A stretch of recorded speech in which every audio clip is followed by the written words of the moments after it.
உங்கள் காசுகளை கோவில் பணமாக மாற்றுங்கள். உங்கள் காசுகளை கோவில் பணமாக மாற்றுங்கள்.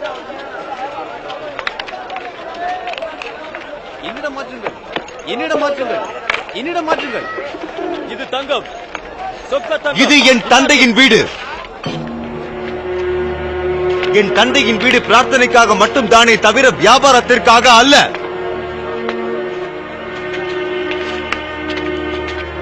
ஏன் அது புரியவில்லை?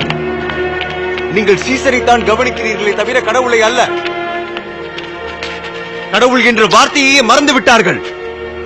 ரோமிற்கு வரி கட்டக்கூடாது என்று சொல்கிறீர்களா?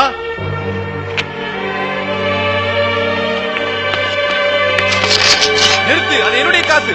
யாருடைய உருவம் இந்த நாணயத்தில் உள்ளது? அப்படியானால் சீசருக்குரியதை சீசருக்கு கொடுங்கள், கடவுளுக்குரியதை கடவுளுக்கு கொடுங்கள். இந்த இடத்தை கடவுளின் இடமாக மாற்றுவேன்.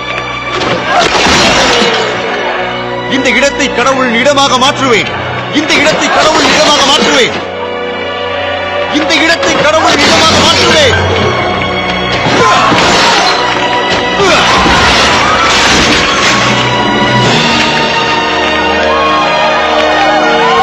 இங்கிருந்து போ, இங்கிருந்து போ. ஓ, நான் இஸ்ரேலை புதுப்பிப்பேன். இந்த பொருட்களை இங்கிருந்து எடுத்து விடுங்கள். இந்த பொருட்களை இங்கிருந்து எடுத்து விடுங்கள். என் தந்தையின் இடத்தை சந்தையாக மாற்றாதீர்கள்.